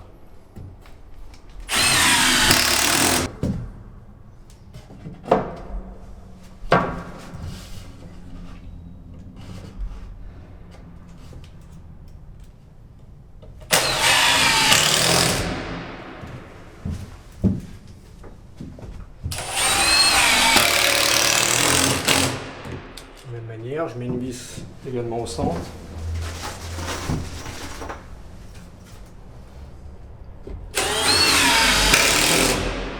Le montage du cadre est fini. Avant de mettre les portes, il faut absolument contrôler l'éclairage de notre cadre.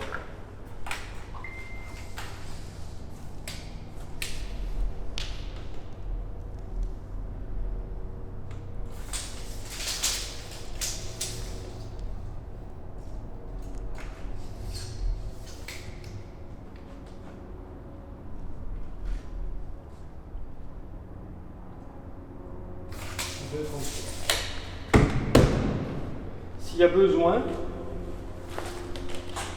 de régler le cadre, on peut venir avec une cale en bois, ici. Il faut savoir qu'il y a un jeu de 5 mm de chaque côté. Donc je peux taper un peu ici pour ramener le haut du cadre là-bas. Et je peux aussi taper ici à l'inverse, de manière à faire bouger mon cadre.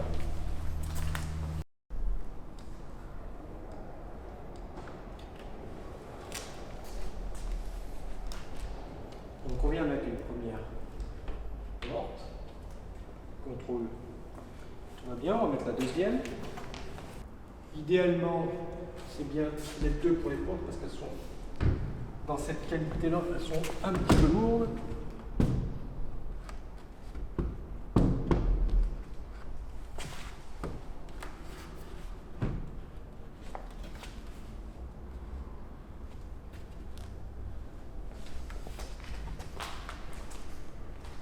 Si on veut régler les portes de droite à gauche ou de haut au bas, idéalement c'est de renlever cette planche, si jamais elle n'était pas impeccable d'entrée.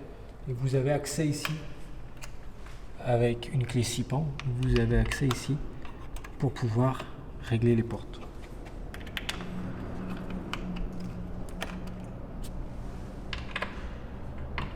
on a un décalage ici.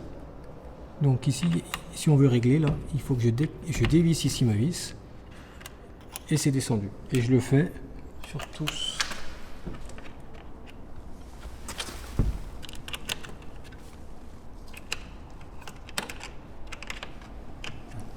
Comme ça, j'ai gagné un petit peu en longueur. Une fois que j'ai réglé ça, je regarde comment se comporte ici ma porte. Je vois ici que ma porte, elle est trop loin. On voit ici tous les inserts métalliques. Donc la porte ici, elle est un petit peu loin, elle est un petit peu écartée. Donc il faudrait que je ramène ma porte ici et celle-ci, je la ramène un petit peu comme ça. Donc c'est assez simple. On peut venir ici de la même manière. Je peux venir dévisser pour pousser la porte. Donc si je dévisse,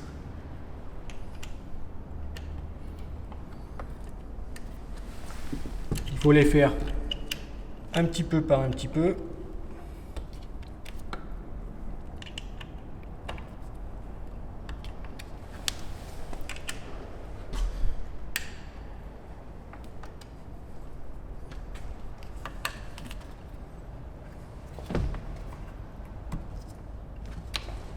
Là, également, je vois que ma porte, j'ai un léger décalage. Elle est un petit peu plus haute celle-ci que celle-ci. Donc ça veut dire que celle-ci, je vais essayer de la faire légèrement basculer. Donc ici, il faut que je dévisse un petit peu mon gond. Voilà. Là, on regarde, c'est mieux. J'en fais un petit peu au milieu et j'en fais pas en bas.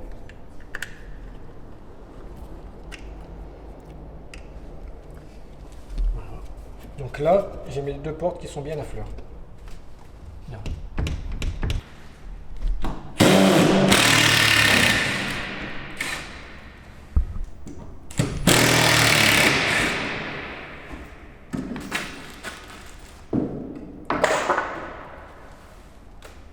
Donc ici, je vois qu'elle est vraiment au bord de l'encoche. Je vais essayer de pousser ma porte. Pour pousser ma porte, il faut que je dévisse ici le gond pour que ça l'éloigne. On regarde ici que l'écart soit constant sur la hauteur. Si on a encore un petit décalage, on peut rehausser légèrement une porte. Si on vient visser ici, on peut arriver à rehausser un petit peu la porte. Donc on voit, hein, le gond commence à s'écarter. J'installe la poignée à relevage.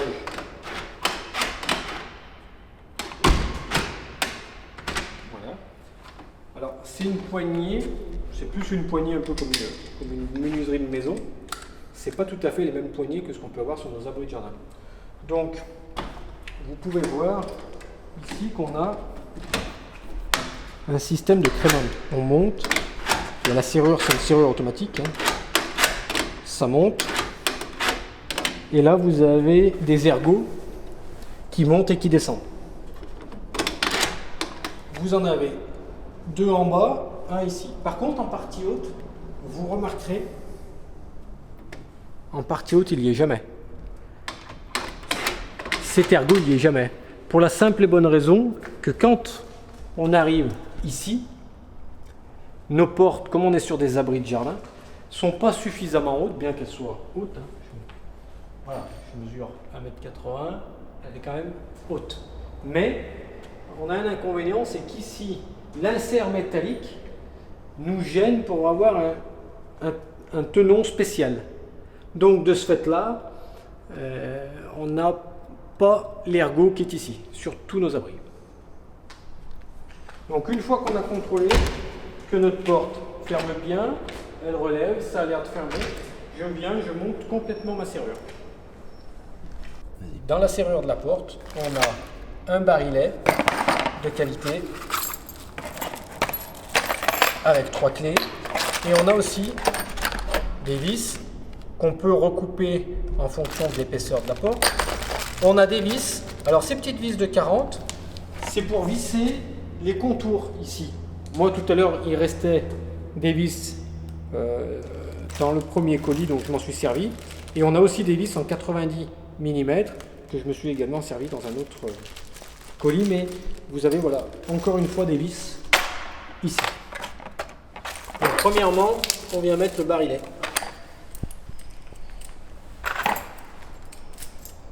Donc on met le barillet, on met la clé, on positionne.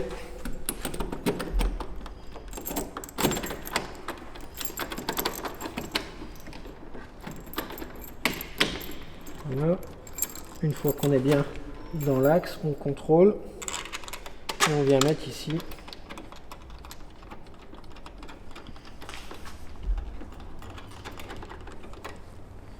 Voilà. Donc là maintenant il me faut un tournevis. Donc je le bloque jamais trop. On a les deux poignées. Pour venir les relier entre elles, on est obligé de démonter le cache. Pour démonter le cache, vous en avez deux. Il y en a une qui vient recevoir le pas de vis. Elle, on ne la démonte pas.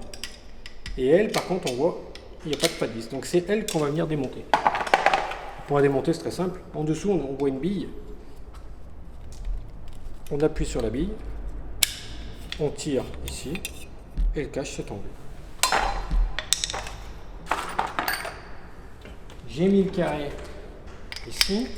Je viens mettre cette poignée côté extérieur ou côté intérieur, il n'y a pas de grande importance. Une fois que je l'ai mis, je viens mettre la poignée côté intérieur.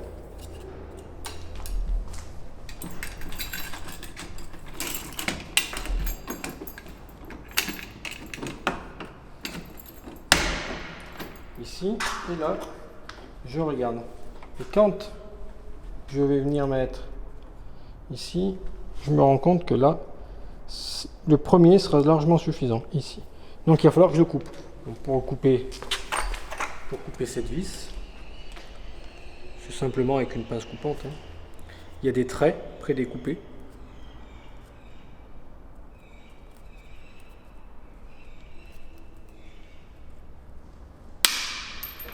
Tout simplement. On coupe les trois de la même manière.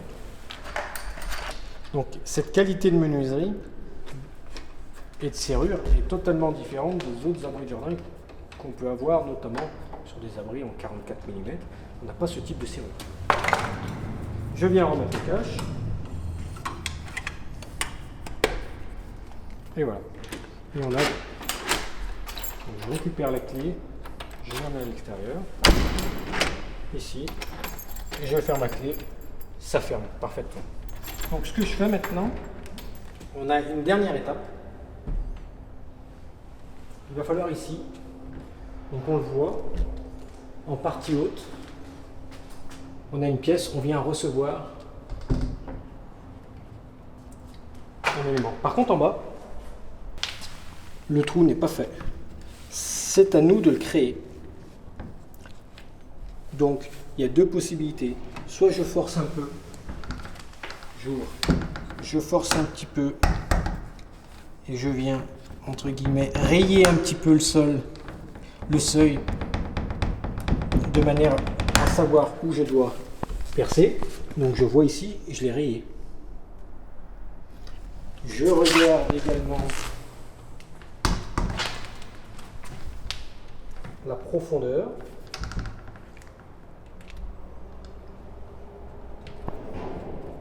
Et je peux le rayer de la même manière. Donc je sais ici que je dois percer.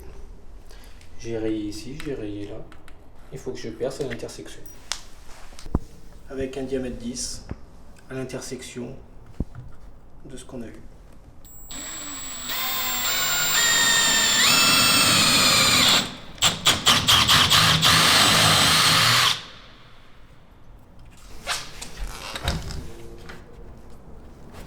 Voilà. Donc là, c'est bien fermé. En haut, de la même manière. Je viens fermer pour relever, pour fermer la clé. Je suis obligé de relever, de fermer et je peux repartir avec la clé. Donc là, l'abri est terminé pour l'abri de jardin lorsqu'il est vendu sans revêtement de toiture particulier. Maintenant que j'ai fini le réglage de mes menuiseries, je viens remettre les planches.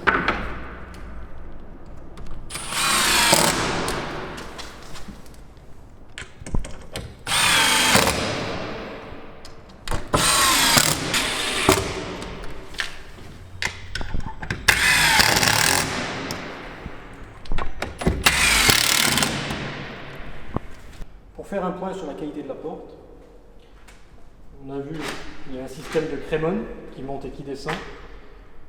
On a une poignée à relevage. Bon, on a un barillet avec 3 clés, ce qu'on peut voir sur tous nos abris. Mais surtout, on est sur une porte en contre-collé. Vous voyez, il y a différentes couleurs. Un petit peu de bois, plus ou moins rosé. Donc là, on est sur un pain au niveau des menuiseries. L'intérêt de tous ces collages, c'est d'avoir un bois qui n'a pas de nœud. Si on regarde, il n'y a pas de nœud. Et le fait d'avoir des collages, c'est ce qui permet d'avoir un bois parfaitement droit et qui va beaucoup moins travailler qu'un bois massif. Le gros intérêt, on a un double vitrage 4-14-4, on a un panneau extérieur, on a un panneau intérieur et on a surtout une porte d'une qualité avec une épaisseur de 50 mm d'épais.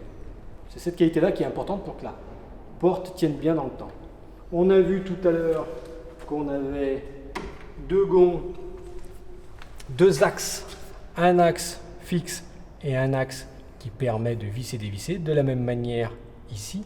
Donc c'est systématiquement ce qu'on appelle des gonds 3D, de manière où on peut les régler dans tous les sens. En montée, en profondeur et dans ce sens-là. C'est des gonds 3D. Donc on a ce système-là. Et on a notre système de crémone qui monte et qui descend. On a un joint sur le dormant ici, un joint silicone. On vient fermer la porte avec un système de levier très simple. Une précision tout de même, lorsque vous avez un abri de jardin, ces points-là, qui sont des replats, que ce soit ici, que ce soit là, il faut vraiment insister au niveau de la lasure. Pourquoi? Parce qu'il y a de l'eau qui peut ruisseler sur la vitre, beaucoup d'eau qui vient sur une surface qui est plane. Donc ici, ça peut vraiment avoir tendance à s'abîmer. Donc là, il ne faut pas avoir peur de mettre 4-5 couches de lasure pour vraiment insister sur tout ce qui est plat en fait. Ici. Voilà. C'est important. Une fois qu'on a terminé l'abri, on a émis du traitement dans chaque angle, dessus, dessous les madriers. Maintenant, on va pouvoir mettre du traitement partout sur les autres faces. Donc tout simplement, avec un pulvérisateur, ça prend 10 minutes. Et il ne faut pas avoir peur que ça coule sur la brique.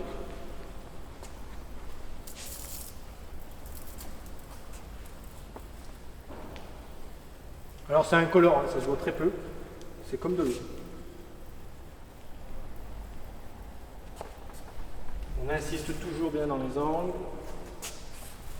Les extrémités de madrier. Il faut que ça coule. Hein. Vous voyez là, il faut que ça coule. Voilà. Il faut vraiment que ça coule dessus. Et on fait tout l'abri. Donc, montre en main, c'est moins de 10 minutes. Et on met du produit. Si vous en avez acheté 5 litres, 10 litres, 20 litres, peu importe la quantité, vous en mettez tant que vous en avez. Si vous en mettez 3 fois, c'est pas plus mal. Sachant que ce n'est pas un produit qui s'applique réellement par-dessus une lasure. Donc c'est probablement que vous en resservirez jamais.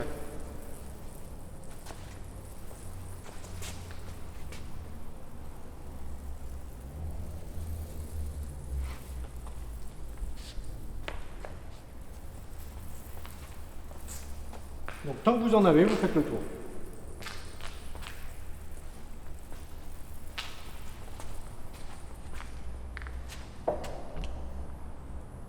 Je crois qu'on a fini l'abri de jardin. On a fait le tour un petit peu de la conception de cet abri.